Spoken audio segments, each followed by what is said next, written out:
Hey guys, it's Numistaka and I'm back with you again just after Christmas in beautiful sunny Florida, and I'm bringing you today a story of a very special coin, and I guess my inspiration for this came from Fritz Lang's Metropolis of 1927, kind of new modernism. And I think it's a really interesting coin, which combines some of the ideas of this, although maybe it wasn't necessarily the inspiration. And the engraver of today's coin is a guy called Lucien Basel, who was the chief engraver of the Paris Mint from 1930 to 1958.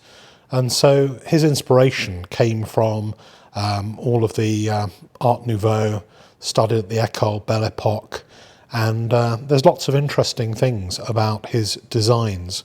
And it was a very interesting era, generally, of where all the coinage and the notes of France were inspired by Art Nouveau, Deco, maybe Liberties, the English arts and crafts movement, Burne-Jones, that kind of thing. And I think it was a particularly beautiful era when it comes to French money and French banknotes.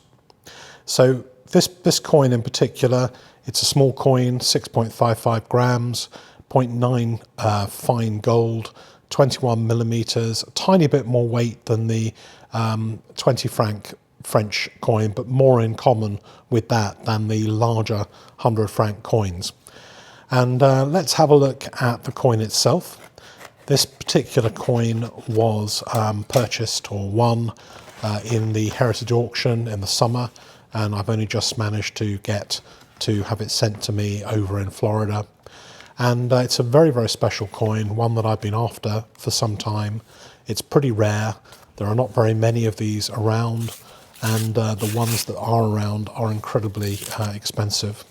But it is something that when it first caught my eye, I said to myself, that is one coin I absolutely must have in my collection. So I went about selling a few other things in order to find the cash to buy this coin.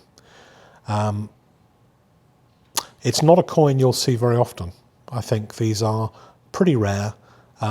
Even though there were over 13 million of these coins minted, most of them were melted down, and there are literally only a handful of these coins remaining. I think you'll agree that it does have a particularly distinctive look, and maybe you'll understand why the first time I saw one I immediately thought of Fritz Lang's Metropolis, although I don't imagine there is a direct connection in any way. But this one does have a story of its own, and it's a story that I'm going to tell you a little bit about the things that are on this side of the coin and the representation of them. And one of the things that you'll notice straight away is the hat. If you pay attention to American coins, you'll have noticed this particular type of hat, which originally came from the indo-persian god of light, Mithras, and has come to represent liberty in so many ways to both the French and also, as you'll see, the American, who, along with the French, have become very big users of allegorical representations. So here you have liberty triumphing over tyranny. And in some of the most famous ever American coin designs, you see the Liberty Cap, the winged Liberty Cap, all of these different representations of the Liberty Cap in relation to liberty. And that's not the only place that there was a connection between France and the USA. Of course, the French gave the Statue of Liberty to the Americans, and you can see here that the origination of it as a design came from the Great Seal of Paris post the French Revolution. So who is this representation of liberty hiding under the Phyrgian cap? The answer is Marianne, the allegorical representation of liberty. you will find Marianne on the official seal of France on coins and banknotes, and her roots can be traced back to 1792, when apparently a popular song in the south of France used Marianne as a metaphor for the French Republic. The Marianne rose in status during France's Second Empire under Napoleon III and gradually evolved into an official symbol of France under the Third Republic 1870 to 1940. Having originated as a demure symbol of France, she eventually came to become the representation of the revolution, as in this picture by Delacroix. Let's take a look at the other side of this coin, which is in its own way equally interesting and symbolic and representative of what was going on inside France at this time. You've got the oak leaves on the right, the wheat in the middle, and the olive branch to the left. And they're all kind of representative, although it's quite hard to find information on exactly what they represent.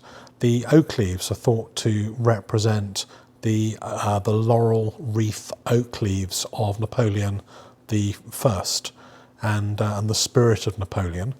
The wheat represents the harvest and the agrarian culture of France at this time. I'm not entirely certain what the olives represent, but possibly the olive branch of peace, potentially. If any of you guys know more definitely what the symbols on this side represent, then let me know and let everybody else know in your comments.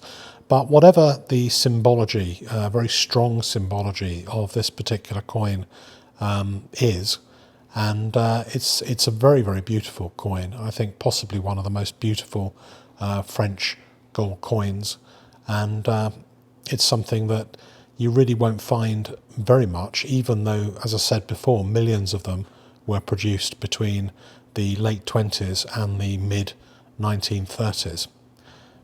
It's very interesting seeing the origination of the Liberty cap, which is such a strong representation of liberty for Americans as well, and how many of those symbols of American liberty and freedom originated in France in that period and from the French Revolution.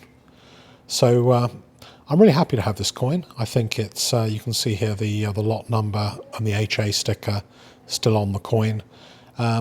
This went for about $1,500, including buyer's premium, and that compares with maybe $200 to maybe $250 for a regular similar sized French gold piece.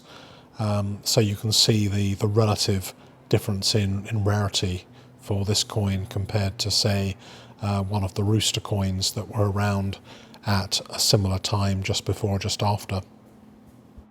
So while this coin may be an expensive rarity, French gold coins in general are very good value, and some of the 20 franc gold pieces can be had for just a little bit over spot and represent a really interesting area of collection with lots of different designs that are easy to find and collect and represent great value.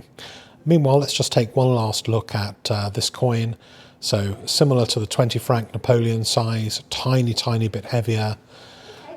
Between 1914 and 1929, there was a sharp devaluation of the currency, which made this 100 francs a target for taking completely out of the money supply. So although 13.5 million were produced, almost all of them were melted down for the remoneying that happened at the time, and as a result these pieces are extremely rare and highly sought after.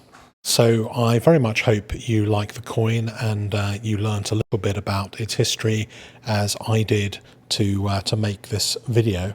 Be on the lookout for one. Who knows, maybe you'll find one somewhere at a reasonable price, and let me know what you guys think. Please like, subscribe, and I really look forward to receiving your comments on this video.